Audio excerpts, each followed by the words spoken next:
What's up, guys? Welcome to a new video. And in this video I am going to talk about the US constitutional silver. Now I know a lot of guys talk about this. Oh, let me put my camera straight a little bit. I know a lot of guys talk about this on YouTube, but I'm talking, should you stack US constitutional silver in Europe? If you live in Europe or any country outside the United States, should you stack US constitutional silver? The reason I'm asking this is because, it's not popular in the EU. Yes, of course, it's popular amongst people like us on YouTube, stackers. We get a lot of influence from guys in the United States. To me, Yankee Stacking, Silver Dragons, um, some of those guys, Corn Dog 42, Silver Mac, Stacking Stormtrooper, those guys, Ray's World, those guys have a lot of influence on me. And, I'm a fan of the United States. But other than that, if I go to a coin shop, they almost never have any new American coins that came in for sale. If I ask them for US coins, it's always limited. There's not much. The premiums are insane.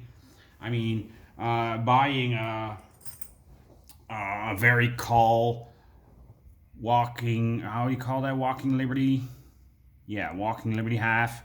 If you buy a call version of it, it will cost you about, if I convert it to dollars, because it's about 7.5 to 8 euros, should be about $8 to $9, which the premiums are insane on that. So yeah, I think it's not popular here. I mean, I have visited some shops. We don't have a lot of coin shops. Premiums are insane. And what to do if you stack this stuff and you want to sell it?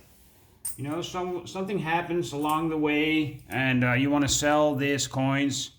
The coin shops around here, they pay you like 90 to 95% of the spot price, which is insane. They don't even pay spot price. Now, I'm involved in a lot of communities, coin communities here in the Netherlands, where I can sell some coins. So if I have the right collectors, the right stackers, I can sell. I'm not worried about it. But do you guys also have that? Now, I love my constitutional silver, and I have a couple of reasons for that. First of all, it's still legal tender. No matter what you do, if you bring this quarter to an American store, it's still legal tender. Whereas our own silver coins in the Netherlands, for example, and other European countries as well, are no longer legal tender anymore. This is the guilder. This is 2.5 guilder coin. It's called a Rijksdaalder. This is where the dollar, US dollar, originates from. The dollar. But this is a 72% silver 2.5 guilder coin, and I collect them because the coins from your country, you can always sell them, no matter what. There's always collectors for this. It's a piece of history. It's our nation's pride, but it's no longer any legal tender anymore because we have that weak euro. So yes, I collect them, but not that much. I can sell them if I want, but the US coins still legal tender. You can always use them to pay, which means they are familiar, and if something is familiar, it will sell better. So yeah, this is one of the biggest reasons for me to still stack on US silver. Another reason is that the dollar, US dollar, still is a strong and widely accepted coin. It's a strong coin in the world. I know there are other strong coins, but still a strong coin in the world. Not sure if it will fall that quickly. And besides that, it's famous. Everybody knows the quarter, the Morgan dollar, the peace dollar. They all know it. So yeah, that shouldn't be a big of a problem. Then there's another third personal reason for me, and that is I travel to the United States a lot, which means if I ever want to sell it or change it for something else, I can always take it with me to the United States because I travel there every once a year at least. once a year. I can take it with me as legal money and sell it over there. No problem at all. So yeah, for me that's it's pretty easy, you know. There's no problem in that. But buying it here is another problem. I mean, these are regular Morgan dollars, a little bit cold. These are 1880, for example, high mintage. You will pay about 20 euros for a Morgan dollar here. Sometimes less. Yesterday I bought a peace dollar for 16 euros, shipping included, which should be about $17. Maybe a little bit more, 17.20, 17.30. But that was I was lucky on that one, and I tested it. I test all my silver that comes in. It was real, but the average Morgan or peace dollar here will cost you about 20 euros, which should be about $21, $22, something like that, which is high. I mean, it's a lot of premiums over spot. Yeah, so not that wise to buy Morgan and peace dollars here. Another thing is if you collect it as well, like me, I use a red book. And now some of the guys in the United States are laughing their ass off right now because I use a red book from 2011. Simply because I can't buy a new red book here in the Netherlands. I can buy it from the internet, but I will pay like 50 or 60 euro for shipping.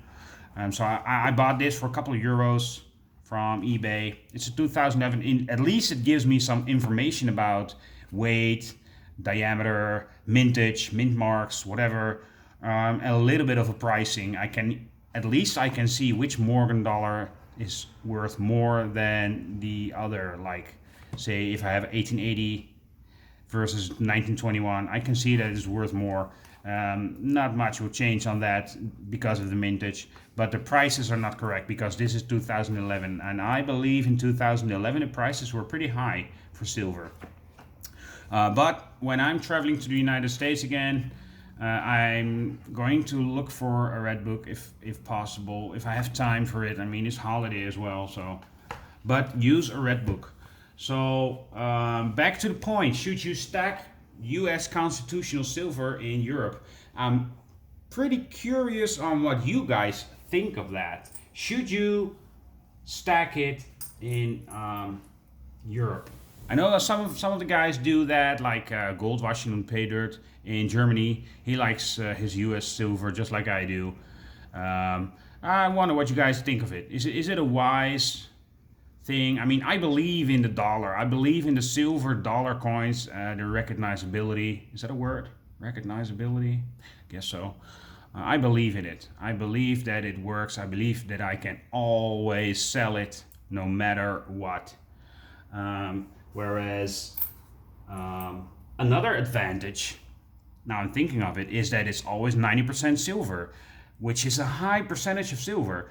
If you compare that to European silver, say the Dutch guilder, 72%, say the old British coins and Australian coins, which is not Europe, but I know, but 50% silver. 50%, guys. 50% silver. Then there's, I believe that it's German or what have you. There's also 80% silver. There's 60. There's 65. There's all those weird percentages. You know, it's hard to calculate. You know, there's another thing that I like very, very much. This is an interesting fact. Everybody knows face value. Face value. You know, I mean, just look at what it's worth. If I have 4 quarters here, which is $1.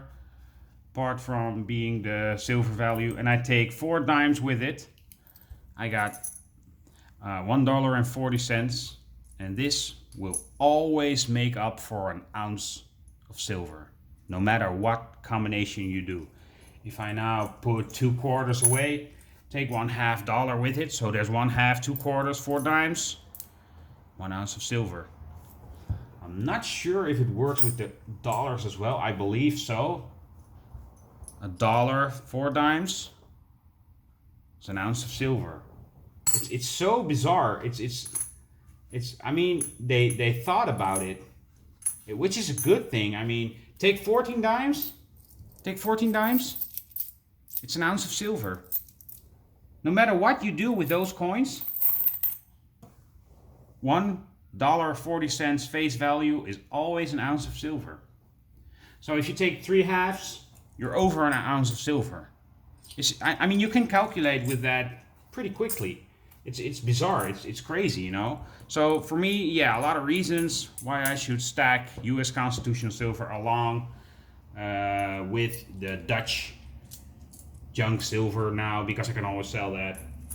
And yeah, it's a stable thing for me. And besides the fact that it's dollars, it's still silver. It's a high percentage of silver. I believe it's a good thing. So I'm pretty curious on what you guys think. Let me know in the comments what you think. Yeah, I'm always excited to hear other people's opinions. Maybe I'm insanely wrong about this. I'm not sure, but you know, that's what I think of it. I believe in this stuff. I believe in the dollars. Oh yeah, I wanted to mention one other guy, Silver Joker. Silver Joker has a channel. He's one whole other thing, because he's the only channel I have found so far that always does videos with trips to the local coin shops in the United States. He goes to his coin shops and you know, takes us around in that shop and let us see what they have for sale there. I really like that. I like to see what do they look like. You know, I want to visit a coin shop when I'm in the United States. What does it look like? He always talks with the owner a lot and talks about the constitutional silver. He's a good channel. You should check it out sometime. Silver Joker. Well, apart from that, I think I'm done here. I have told you guys everything I think of the U.S. constitutional silver. The only thing that worries me is the $half, because they don't use it a lot anymore in the United States. I'm not sure where the $half will go. Still a weird thing, you know, with those boxes full of coin rolls still being produced and reproduced and being put back in rolls, and nobody uses them, but they're still being put back in rolls, and still silver can be found in them. It's pretty weird. I have done another video about $half. I have done my research why they're not being used anymore. What happened to that $half in the 60s, 50s, and 60s, which explains a lot about not using the $half in the United States anymore. But okay, I'm talking a lot now. I'm going to call it a quit, and I want to thank you guys, my loyal subscribers. I know there's not a lot. There's just 20 or 30 guys that always watch my videos, but that's enough for me. I like that. I like that small community. I don't care about high subscriber rates as long as people love to watch my videos. I'll just say we'll see each other on the next one. Thanks for watching, guys. Bye-bye.